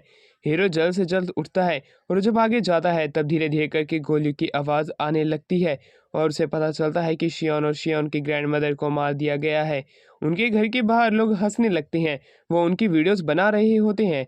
हीरो के ऊपर वो कमांडोज अनलिमिटेड गोलियों का इस्तेमाल करने लगते हैं, उनकी गोलियां रुकी नहीं रही होती है। शियोन और शियोन की ग्रैंड मदर मरी हुई होती है। हीरो ये देख के अपनी ब्लास्टर गन का इस्तेमाल करता है और वो उन दोनों को लेके उड़ जाता है। वो एक बिल्डिंग की छत पे आके उनको जिंदा करने की अपनी पूरी कोशिश करने लगता है। वो काफ़ी ज़्यादा रोता है। तो दूसरी तरफ इची के घर पे न्यूज़ चैनल पे ये बताया जाता है कि एक एस्टेरॉयड पृथ्वी की तरफ बढ़ रहा है, उसका ज़्यादातर चांस पृथ्वी पे लगने के हैं। इची ये सारी न्यूज़ देख रहा होता है। तो दूसरी तरफ स्कूल के अंदर शियोन अभी भी हीरो की बात सुन रही होती है, पर इससे ज़्यादा फर्क नहीं पड़ता है क्योंकि लोग अब उस एस्टेरॉयड के बारे में बात करने लग चुके होते हैं। उसी रात एक रेस्टोरेंट के अंदर ऑफिशियल्स ये बात कर रहे होते कि इलाइट स्क्वाड का पूरा एक कमांडो का पैकेट ही उस बंदे ने उड़ा दिया। ऐसे कैसे हो सकता है, वो कितना पावरफुल है। दूसरी तरफ आंडो का पीछा करते हुए मारी बढ़ने लगती है। मारी जो कि इची की बेटी है। अब मारी जो होती है वो आंडो से कहती है कि मेरे फादर तुम्हारे साथ मिलकर क्या करते हैं, तुम दोनों आखिरकार क्या करते हो। जिसके ऊपर आंडो उसे कुछ भी नहीं बताता है और वो उसके फ्यूचर प्लान्स पूछता है, जिसपे वो एक मांगा आर्टिस्ट बनने का सपना बताती है और वो ये कह के वहाँ से चली जाती है। और दूसरी तरफ इची जो होता है वो मारी के बारे में आंडो से पूछने लगता है और वो बताता है कि वो पहले मेरे साथ बहुत रहती थी, पर अब मैं धीरे धीरे करके बूढ़ा हो रहा हूँ, मुझे यकीन है कि मैं अब उसके साथ नहीं रह पाऊंगा। उसकी ये बात सुन के आंडो बताता है कि वो इतना जल्दी अपना टाइम किसी को भी नहीं देती है। दूसरी तरफ मारी कहती है कि मैं खुद एक मांगा पूरी बना के अपने फैमिली को एक बड़े घर में लेके जाऊंगी। उसके बाद वो वहाँ पे ड्रॉ करने लगती है। हमारा सीन शिफ्ट होता है और अब हमें इची को दिखाते। इची अपनी पाव का इस्तेमाल करके एक कार को अपनी तरफ बुलाता है, पर उनका तो एनिमी 10 टाइम स्ट्रॉन्गर है जो कि वो उससे फाइट करने की सोच रहे हैं, इसलिए और वो मेहनत करने लगते हैं। मारी के पास अपना रिपोर्ट कार्ड होता है। उसकी फ्रेंड कहती है कि तुम क्यों ना एक आर्ट स्कूल में चले जाओ, जिसके ऊपर वो बताती है कि वो इतने अमीर नहीं है। दूसरी तरफ मारी घर जाते अपने फादर और आंडो को देख लेती है, वो उनका पीछा करने लगती है। मारी को शक था कहीं आंडो उसके फादर को उसे शादी करने के लिए तो नहीं मना रहा है, पर जिस पे वो कहने लगती है कि मेरे फादर इतनी जल्दी नहीं मानेंगे। उनका पीछा करते हुए हॉस्पिटल में आ जाती है और वे जान के हैरान होती है कि यही वो दोनों आदमी है जो कि मिरेकल्स करते हैं लोगों को ठीक करके, और वो अपने फादर को हवा में उड़ते हुए भी देखती है। अब वो अपने घर पे पहुंच चुकी हुई होती है। तभी वहाँ पे एंट्री इचिकी होती है। वो उसके बारे में नहीं जान पाती। उसकी मदर उसके लिए दुखी होती है कि इसके ग्रेड कितने कम आए हैं। मारी उन्हें बताती है कि मैं अपने ग्रेड्स को सही नहीं कर सकती हूँ, रियल वर्ल्ड इससे अलग चलता है जैसा आप लोग सोचते हो। तभी वहाँ पे इची आ जाता है। इची को पता होता है कि उसकी बेटी को एक मांगा आर्टिस्ट बनना है, वो भी यही जिद करती है, जिसके ऊपर इची कहता है कि मैं तुम्हारा सारा खर्चा उठा सकता हूँ, पर तुम्हें हाई स्कूल को अच्छे नंबर से पास करना पड़ेगा। जिसके ऊपर मारी अपने फादर को एक अच्छे फादर की तरह देखने लगती है और वो कहती है कि हाँ मैं बिल्कुल एक अच्छे नंबर से पास होंगी। दूसरी तरफ हमें शियोन को दिखाते हैं जो कि एक न्यू अपार्टमेंट में होती है और अपनी ग्रैंड मदर के साथ जिंदा होती है। उनके अकाउंट में वापस से $500,000 येन आ चुके हैं। तो दूसरी तरफ अब हमें एक पुलिस ऑफिसर को दिखाया जाता है जहाँ पे कि हीरो पहुँच चुका होता है। हीरो को देख के उसकी फट जाती है, पर हीरो तभी उसे मार देता है। अब हीरो धीरे धीरे करके उस पुलिस स्टेशन के अंदर भरने लगता है जहाँ पे भी उसे पुलिस ऑफिसर्स दिखते हैं, वो उन्हें बेरहमी से मारने लगता है। पुलिस ऑफिसर्स उसके ऊपर अपनी गन का भी इस्तेमाल करते हैं, पर उसे कुछ भी फर्क नहीं पड़ता। वो अपनी इनविजिबल गन की मदद से सभी लोगों को उड़ा देता है। एक पुलिस ऑफिसर अपने लोगों को बचाने के लिए आता है, पर वो भी उसका शिकार बन जाता है। एक पुलिस ऑफिसर अभी भी जिंदा होता है, हीरो से जिंदा छोड़ने की कहता है क्योंकि उसे ये कहानी बाहर भी तो फैलानी है कि उसने कैसे इन लोगों को बेरहमी से मारा था जिन्होंने एक बार उसके ऊपर अटैक करके 2 लोगों को मार दिया था। हीरो बाहर आ जाता है, पूरी तरीके से आर्मी ने उसे घेर लिया होता है। उसकी तरफ चारों तरफ से गोलियां चल रही होती हैं, पर हीरो को उससे कुछ भी फर्क नहीं पड़ता है। वहीं पे लोग ये सब देख रहे होते हैं कि एक आदमी को मारने के लिए इतनी सारी गोलियों का इस्तेमाल किया जा रहा है। हीरो अब बेहोश था, तभी उसका ऑटो पायलट मोड ऑन हो जाता है। ये देख के वो सभी लोग उसके ऊपर गोलियां चलाने लगते हैं, पर तभी हीरो की गोलियां भी ऑटोमेटिकली चलने लगती है। वो एक एक करके सभी लोगों को उड़ा देती है। अब हीरो बेहोश हो चुका था, वो गाड़ी के बोनेट पे होता है, पर वो वापस से अपनी आंखें खोलता है। अपने आगे इतने सारे लोगों को पाके वो उन्हें भी एक एक करके मारने लगता है। अभी भी उसके सामने वही बंदा होता है जिसे कि उसने पुलिस स्टेशन में जिंदा छोड़ा था। वो वापस उसे जिंदा छोड़ के वहां से चला जाता है। न्यूज रिपोर्टर ये बताते हैं कि इस बार हीरो ने 85 लोगों को मार दिया। ये मास्कर बहुत ही बड़े लेवल पे किया गया था। ये सारी न्यूज मारी का परिवार भी देख रहा होता है। तो दूसरी तरफ मारी अपने स्कूल के लिए निकल जाती है। स्कूल के अंदर भी अभी भी हीरो के बारे में ही बात चल रही होती है कि कितना वो बुरा इंसान है, पर कुछ लोग उसकी तारीफ भी करते हैं। कुछ लोगों ने तो उसके फैन पेजेस भी बना लिए होते हैं कि वो कितना हीरोइक काम कर रहा है। तो दूसरी तरफ ऑफिशियल्स ये अनाउंस कर देते हैं कि हमारे लिए हीरो एक टेररिस्ट की तरह है जो कि इनोसेंट लोगों को कभी भी मार देता है, हम उसे नहीं छोड़ेंगे। दूसरी तरफ आंडो और इची जो दोनों होते हैं उसे रीच आउट करने की अपनी पूरी कोशिश कर रहे होते हैं। तो दूसरी तरफ हीरो अब अपने कैमरे की मदद से शिंजुकू स्ट्रीट के ऊपर लाइव आ जाता है, स्क्रीन्स के ऊपर। वो कहता है कि अब मैं लोगों को एक एक करके मारने वाला हूँ, ये पूरा देश मेरा दुश्मन है, मैं इन सभी लोगों को मार दूंगा, तुम में से कोई भी नहीं जिंदा बचने वाला। और वो अपनी स्क्रीन के आगे एक गोली लगाता है और वो एक एक करके लोगों को उड़ाने लगता है। लोग सच में मर रहे होते हैं, तभी लोग वहां से भाग जाते हैं। वो इस बात से बेखबर होते हैं कि वो स्क्रीन से उन्हें उड़ा रहा है, पर उनको लगता है कि बिल्डिंग के ऊपर शूटर्स बैठे हैं जो कि उनके ऊपर एम लगा रखे हैं। ये बात न्यूज़ के अंदर बताई जाती है कि पूरी सिटी खाली हो चुकी है, रोड पे कोई भी नहीं होता है। तो दूसरी तरफ एक टीवी एंकर के ऊपर भी गोली चल जाती है क्योंकि वो हीरो को काफ़ी ज़्यादा परेशान किया था उसकी मदर के लिए, और तभी वो ब्रॉडकास्ट चैनल बंद हो जाता है। तभी आंडो अपना दिमाग लगाता है, वो इची की मदद से हर एक फ़ोन पे एक मैसेज भेज देता है कि आप लोगों को ये इलेक्ट्रॉनिक डिवाइस बंद करना पड़ेगा। और दूसरी तरफ अब हम एक बच्चे को दिखाते हैं जिसे कि हीरो अपने कान पे फ़ोन लगाने के लिए कहता है, पर वो मैसेज पढ़ के उस फ़ोन को वहीं छोड़ देता है। एक एक करके सभी लोग अपने फ़ोन को स्विच ऑफ यानी कि बंद कर देते हैं या फेंक देते हैं। हीरो को इससे पता चल जाता है किसी ने मेरे प्लान में बाधा डाली है, पर उसे तब भी इन चीज़ों से फ़र्क नहीं पड़ता। वो बड़ी बड़ी स्क्रीन पे आ जाता है, वहाँ से वो एक एक करके लोगों को मारना शुरू कर देता है क्योंकि वो तो हर एक स्क्रीन पे जाके लोगों को मार सकता था। इसी वजह से लोगों की मरने की कैजुअलिटीज़ अभी भी नहीं रुकती है। इसी लोगों को बचाने के लिए भागता है क्योंकि उसे पता है कि हीरो ज़रूर किसी न किसी बिल्डिंग के ऊपर होगा, पर तब तक हीरो ने 100 लोगों से ज़्यादा लोगों को मार दिया होता है। वो स्क्रीन पे आके सबको बताता है कि आज का कोटा पूरा हो चुका है, अगले दिन जब मैं आऊँगा तब 1000 लोग कम से कम मरेंगे, तब तुम लोगों को मेरी असली पावर का पता चलेगा। ये कह के वो वहाँ से चला जाता है। इची खुद को इन सब चीज़ों का दोषी मानने लगता है। हीरो को हमें एक बिल्डिंग पे दिखाया जाता है जो कि आंडो को अपना मेन एनिमी बताता है, क्योंकि उसी ने ही उसकी सारी इन्फॉर्मेशन पुलिस को दी होगी। अब हमारा सीन यहाँ से शिफ्ट होता है और अब हमें अगले दिन दिखाया जाता है न्यूज़ के ऊपर। ये बात चल रही होती है कि हीरो को रोकने के लिए एक दूसरी फोर्स जो कि उससे भी ज़्यादा ताकतवर है, शायद से वो आ चुकी है। लोग जिंदा बच सकते हैं, इसके काफ़ी सारे चांसेस हैं। पर दूसरी तरफ इची देख पा रहा होता है कि उसके बच्चे उससे बिना पूछे अपने अपने फ़ोन लेके स्कूल जा रहे होते हैं, और अभी भी इतनी सारी वार्निंग्स के बाद भी लोग अपने घरों से बाहर निकल के स्कूल और अपने ऑफिस वर्क के लिए जाते हैं। हीरो जो कि एक बिल्डिंग पर लेटा हुआ होता है, वो शियोन से बात करता है टेलीपैथी से, जहाँ पे वो उसे कहता है कि मैं तुमसे जल्द मिलने आऊँगा। पर दूसरी तरफ शियोन कहती है कि तुम अपने इस मास्कर को क्यों नहीं रोक देते हो, हम शांति से कोई और देश में भी तो रह सकते हैं। जिसके ऊपर हीरो कहता है कि ये पूरा देश मेरा दुश्मन है, मैं जब तक इस देश के सभी लोगों को नहीं मार देता तब तक मैं शांत नहीं बैठने वाला हूँ। दूसरी तरफ शियोन रो रही होती है। लोग अभी भी अपना काम कंटिन्यू करे रखे होते हैं। शियोन वहाँ से चली जाती है। मारी जो कि स्कूल में होती है, वो अपनी फ्रेंड के साथ अब एक ऐसी जगह पे जाती है जहाँ से वो इस पूरी सिटी को देख सकती है। तो दूसरी तरफ इची जो होता है हीरो का पता लगा रहा होता है साउंड वेव्स की मदद से। अब हमें आंडो को भी दिखाते हैं।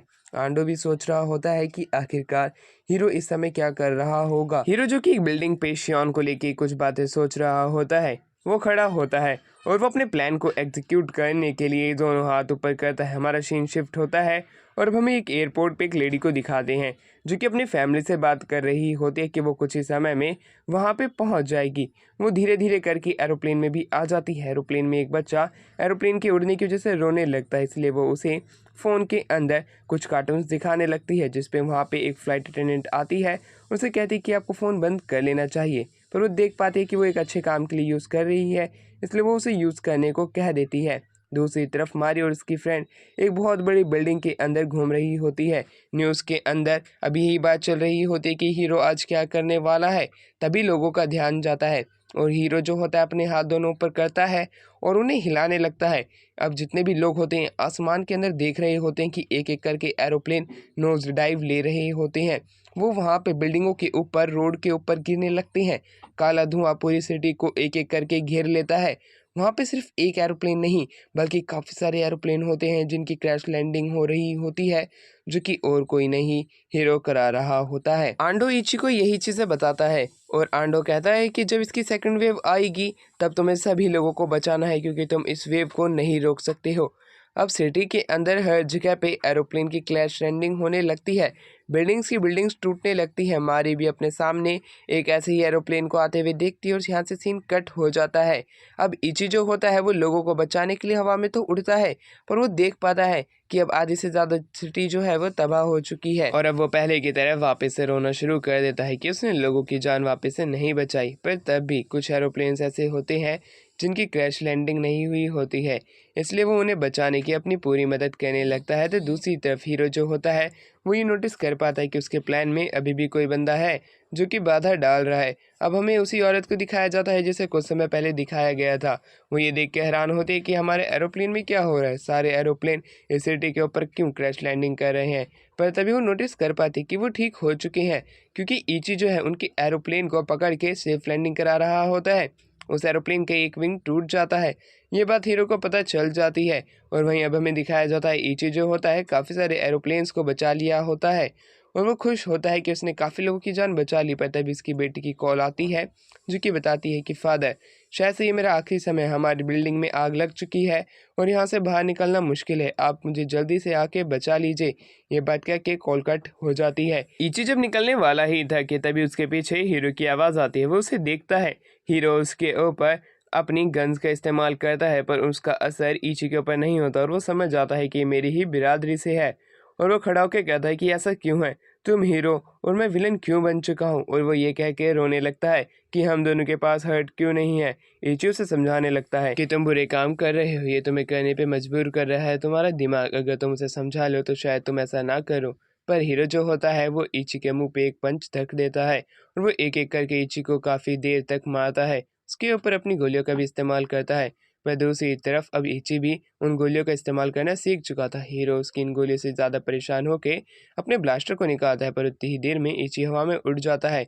अब हीरो उसका पीछा करने लगता है और उसके ऊपर अपनी काफ़ी सारी गोलियों का इस्तेमाल भी करता है, पर उन गोलियों का असर इची के ऊपर नहीं हो रहा होता है। इची काफ़ी तेज़ी में उसकी गोलियों से बचते हुए उड़ रहा होता है। उसका दिमाग ख़राब हो जाता है क्योंकि उसकी बेटी की कॉल उसके पास आ रही होती है, जो कि उससे कहती कि फ़ादर, ये मेरा लास्ट टाइम है जब मैं आपसे बात कर रही हूँ, मुझे नहीं लगता है कि मैं शायद से ज़िंदा भी बच सकती हूँ। ये कह के वो कॉल वहीं पे कट हो जाती है। इची बड़ी ही तेज़ी में अपनी बेटी को बचाने के लिए उड़ के जा रहा होता है, पर दूसरी तरफ हीरो उसे बार-बार परेशान कर रहा होता है। अब इची और उसके बीच में घमासान लड़ाई होती है, जिसके बीच में हीरो अपने एआई मोड पे आ जाता है। अब इची के ऊपर काफ़ी सारी गोलियाँ चलने लगती हैं। इची भी अपने एआई मोड पे आ जाता है और अब दोनों के बीच में फ़ाइट शुरू हो जाती है एआई मोड के अंदर, जहाँ पे इची जो होता है एक सैटेलाइट की मदद से हीरो के ऊपर सैटेलाइट गिरा देता है। उसका बहुत बड़ा ब्लास्ट होता है, उसी चीज़ का फ़ायदा उठा के इची अब हीरो के पीछे आ जाता है और वो उसके जेट पैक को उखाड़ के उसके दोनों हाथ उखाड़ देता है और आधा सर भी, और अब हीरो नीचे गिर जाता है। हीरो को अब अपनी मेमोरीज फ्लैशेस में दिखाई देने लग जाती है, जहाँ पे वो काफ़ी ज़्यादा खुश था और वो शियोन के साथ भी था। दूसरी तरफ इची अपनी बेटी को बचाने के लिए उड़ रहा होता है, तो अब शियोन भी रो रही होती है क्योंकि उसे भी पता है कि और कोई नहीं, इची और हीरो फाइट कर रहे हैं और वो काफ़ी ज़्यादा दुखी होती है। इची बड़ी ही तेज़ी में अपनी बेटी को बचाने के लिए जा रहा होता है। वो बिल्डिंग में पहुंच जाता है जहाँ पे उसकी बेटी है। वो वहाँ पे मर चुकी होती है, उसकी सांसें नहीं चल रही होती। ये देख के इची काफ़ी ज़्यादा रोने लगता है। वो अपनी बेटी को हील करने की भी कोशिश करता है, पर तब भी उसका इतना ज़्यादा असर देखने को नहीं मिलता है। अब उसे अपनी बेटी की याद आने लगती है, पर अब वो कुछ नहीं कर सकता था, इसलिए अब वो वहाँ से दूसरी तरफ बाकी लोगों को बचाने के लिए जाने लगता है। वो काफ़ी ज़्यादा सैड था, पर तभी उसकी बेटी सांस लेती है और वो ये देख के काफ़ी ज़्यादा हैरान हो जाता है। वो अपनी बेटी के पास में आता है और उसे अपनी पावर की मदद से वापस से हील करने की कोशिश करता है। उसकी बेटी की धड़कनें अब ज़्यादा तेज़ी से बढ़ने लगती है और वो ये देख के खुश होता है कि उसकी बेटी ज़िंदा हो चुकी है। उसकी बेटी मारी अब अपने फादर को गले से लगाती है और काफ़ी ज़्यादा रोने लगती है और कहती है कि फादर, मुझे यकीन था कि आप मुझे ज़रूर बचाने आओगे। और दूसरी तरफ अब इची जो होता है अपनी बेटी को नीचे ले आता है और अब वो बाकी लोगों को बचाने के लिए आगे बढ़ जाता है। वो बिल्डिंग के हर एक आदमी को बाहर वापस से लाता है और उन्हें ज़िंदा करने की अपनी पूरी कोशिश करता है, जिसमें वो कामयाब भी हो जाता है। वो एक-एक करके हर जगह के लोगों को बचाने की कोशिश कर रहा होता है। मारी ये देख के काफ़ी ज़्यादा खुश होती है कि उसके फादर एक हीरो बन चुके हैं। अब न्यूज़ के अंदर ये बात फैल चुकी हुई होती है कि एक इची नाम का 65 साल का बुढ़ा, जो कि लोगों को वापस से उनकी मौत से ज़िंदा कर रहा है। ये देख के तो सभी लोगों को ऐसा लग रहा होता है कि ये कोई भगवान है और उसकी हर कोई प्रशंसा करने लगता है। दूर खड़ा आंडो भी ये देख के काफ़ी ज़्यादा हैरान होता है कि इची को अब हर एक आदमी एडमायर कर रहा है। वो रोने लगता है। अब वो अपनी नॉर्मल लाइफ जी रहा होता है, जहाँ पे कि अब इची की फैमिली को भी ये बात पता चल जाती है कि आखिरकार उसके फादर है कौन। दूसरी तरफ इची अपनी सिटी को काले अंधेरे में ढका पाता है और उसे अपनी अब सारी मेमोरी फ्लैशेस होने लगती है और वो कहता है कि शायद से मेरा जन्म इसी चीज़ के लिए हुआ था, यानी कि यही महान काम करने के लिए जहाँ पे उसे लोगों की जान बचानी थी। ये कह के वो अपनी आंखों से रोने लगता है, अपने घर की तरफ बढ़ जाता है। दूसरी तरफ अब हीरो को दो लड़कियां नोटिस करती हैं और वो उसे एक कैन जूस पीने के लिए कहती है। इची अपने घर पे आता है, उसकी फैमिली उसके सामने खड़ी होकर यही सवाल करती है कि आखिरकार तुम हो कौन। जिसके ऊपर अब इची उन्हें बताने लगता है कि पार्क के अंदर जैसे ही वो गया था, उसके ऊपर कोई चीज़ आके गिर गई थी, जिसकी वजह से उसका शरीर पूरे के पूरे तरीके से तबाह हो चुका था। और जब उसकी आँखें खुली, जब वो ऐसा हो चुका था, अब वो पूरा एक रोबोटिक मैन बन चुका है और वो अपनी गलती की माफ़ी माँगता है और उनसे सॉरी बोल के वहाँ से जाने लगता है। इची काफ़ी ज़्यादा सैड होता है क्योंकि उसके पास ह्यूमन हार्ट नहीं है, रोबोटिक बॉडी है, वो रोते हुए वहाँ से जाता है। पर तभी उसकी वाइफ उसे रोक लेती है। वो लोग उसे गले से लगा लेते हैं और अब अपनी पुरानी बातों को वापस से याद करने लगते हैं। उसकी पूरी फैमिली अब इची के पास में आ जाती है। अब वो सभी लोग एक अच्छी क्वालिटी टाइम स्पेंड करने की सोचते हैं। स्कूल के अंदर आंडू काफ़ी ज़्यादा खुश होता है क्योंकि हर जगह इची की ही बात चल रही होती है, जिसे कि भगवान का रूप माना गया है। आंडू अपनी स्कूल लाइफ ख़त्म करके अपने घर की तरफ बढ़ता है। घर के अंदर उसे अब वहाँ पे हीरो दिखाई देता है। हीरो को देख के वो काफ़ी ज़्यादा परेशान हो जाता है कि आखिरकार ये यहाँ क्या करने आया है। दूसरी तरफ हीरो अब उसे बैठा के, यानी कि आंडू को, अब एक मांगा पढ़ने लगता है और कहता है कि तुम्हें स्कूल के अंदर कोई बुली तो नहीं कर रहा है, तुम मुझे बता सकते हो, मुझे तुम्हारी काफ़ी ज़्यादा चिंता है, तुम स्कूल तो डेली जाते हो। दूसरी तरफ आंडो वहाँ से चला जाता है और वो इची को कॉल कर देता है। वापस से वो कमरे में आता है। हीरो कहता है तुमने इची को कॉल लगाया है, जिस पे आंडो एक्सेप्ट कर लेता है और वो कहता है कि तुम एक मर्सिलेस किलिंग मशीन हो जो कि लोगों को बेरहमी से मार देता है। मैं तुम्हारे साथ नहीं रहना चाहता हूँ, तुम मेरे घर से जा सकते हो। तो दूसरी तरफ अब हीरो जो होता है वो कहता है कि मैं सिर्फ तुमसे तुम्हारा हाल चाल पूछने आया था। ये कह के वो रोने लगता है और जब तक इची आता है वहाँ से हीरो जा चुका होता है। अब हीरो के जाने के बाद आंडू को ज़रा सा बुरा फील होता है। दूसरी तरफ अब हीरो न्यूज़ में उन लोगों की बातें सुन रहा होता है जिनकी फैमिली को उसने मारा होता है। अब वो शॉन उसकी ग्रैंडमदर का पीछा करता है पर उनके अपार्टमेंट में जाने की हिम्मत नहीं दिखा पाता। और दूसरी तरफ हमें दिखाया जाता है इची अपनी फैमिली के साथ एक अच्छा टाइम स्पेंड कर रहा होता है पर उसके बेटे का टाइम इतना अच्छा नहीं बीत रहा होता है। उसे स्कूल के अंदर बुली किया जाता है हीरो की वजह से और साथ ही में उसकी फैमिली काफ़ी ज़्यादा पुअर है। इस वजह से वो अपनी हाई स्कूल लाइफ अच्छे से नहीं जी पा रहा होता है। उसके फादर को एक समय के लिए उसका बेटा मिल जाता है जिस पर उसका बेटा कहता है कि फादर मैं भी आपकी तरह एक मशीन बनना चाहता हूँ, लोग मुझे भी एडमायर करें, मैं ये चाहता हूँ। जिस पर उसके फादर बताते हैं कि ये मशीन बनना इतना आसान काम नहीं है, तो मैं अपने ह्यूमन इमोशन लव और सेक्रीफाइसेस करना पड़ेगा। दूसरी तरफ अब वो लोग अपना टाइम स्पेंड करने लगते हैं। वो लोग काफ़ी ज़्यादा खुश होते हैं अपने इस तरह के क्वालिटी टाइम को स्पेंड करके। कार को एक बीच पे ले जाके या रिवर साइड की जगह पे रुक के पूरी फैमिली के साथ वॉक लगाना। रात के समय में न्यूज़ पे ये बताया जाता है यूएस प्रेसिडेंट के द्वारा कि एस्टेरॉयड अब उनकी पृथ्वी की तरफ बढ़ रहा है।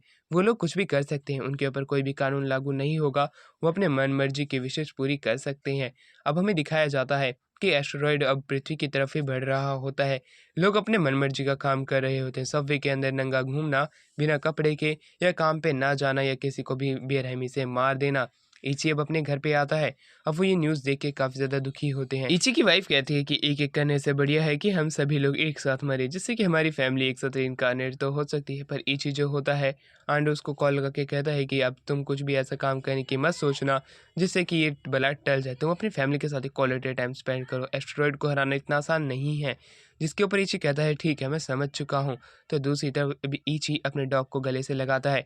वो काफ़ी ज़्यादा पानी पी लेता है रात के समय में और वो वहाँ से जाने लगता है। पर तभी मारी उसे देख लेती है। मारी कहती है कि फादर आप कहाँ जा रहे हो? जिस पर उसका फादर कहता है कि मुझे अभी एक और काम करना है, वो पूरा करके मैं आ जाऊँगा। पर मारी अब रोने लगती है कि उसे पता है कि उसके फादर अब लौट के नहीं आ सकते। उसकी पूरी फैमिली जग जाती है। तो दूसरी तरफ अब इची का डॉग उसका पीछा करने लगता है पर इची अब उड़ जाता है और वो एस्टेरॉयड के पास आ जाता है। वो अपनी लेज़र्स का इस्तेमाल करता है तो अपनी पावर का, और वो वहाँ पे एक छोटा-सा छेद करने में कामयाब हो पाता है। पर एस्टेरॉयड काफ़ी ज़्यादा बड़ा होता है। आंडो कहता है कि आप इसे अकेले नहीं रोक सकते हो, इसलिए आपको इतनी मेहनत करने की ज़रूरत नहीं है। आप अपनी फैमिली के साथ जाके अपना लास्ट टाइम स्पेंड कर सकते हो। पर तभी वहाँ पे हीरो आ जाता है। हीरो कहता है कि हमें जिन मशीन्स ने बनाया था, मैंने सुना था उन्होंने ये कहा था कि हमारे पास इतनी ताकत है कि हम पृथ्वी तक को तबाह कर सकते हैं। मैंने काफ़ी सारे सिमुलेशन चलाए और उसके अंदर हम एस्टेरॉयड की ट्रेजेक्टरी को एक ही तरीके से बदल सकते हैं, जो कि है सेल्फ डिस्ट्रक्शन। अब मैं खुद के शरीर को इस तरह तो डिस्ट्रक्ट कर सकता हूँ, पर मेरे पास हाथ नहीं है और तुम्हें मेरी आँख को दबाना पड़ेगा जिसकी मदद से सेल्फ डिस्ट्रक्शन मोड ऑन हो सकता है। वो ऐसे लोगों को बचाना चाहता है जो कि पृथ्वी पे उसके लिए काफ़ी ज़्यादा खास लोग हैं, इसलिए वो ये काम करने के लिए यहाँ पे आया है। और वो आखिर बार अपना अलविदा देता है। उसकी सारी बातें आंडो भी सुन रहा होता है। आंडो काफ़ी ज़्यादा सैड हो जाता है हीरो के लिए और वो अब अपनी बालकनी में आ जाता है। वो काफ़ी ज़्यादा रोता है। दूसरी तरफ अब इच उसकी आँख पे बटन दबा देता है और हीरो खुद को सेल्फ डिस्ट्रैक्ट कर लेता है। काफ़ी ज़ोर की रोशनी चमकती है। पृथ्वी पे हर एक बंदा ये रोशनी चमकती हुई देख सकता है।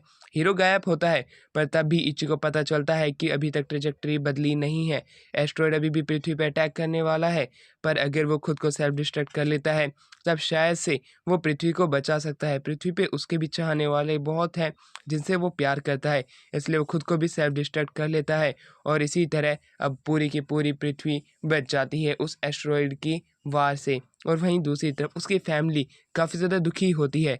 कुछ समय बीत जाता है और अब हमें मारी को दिखाया जाता है जो कि मारी अपनी नॉर्मल लाइफ जी रही होती है।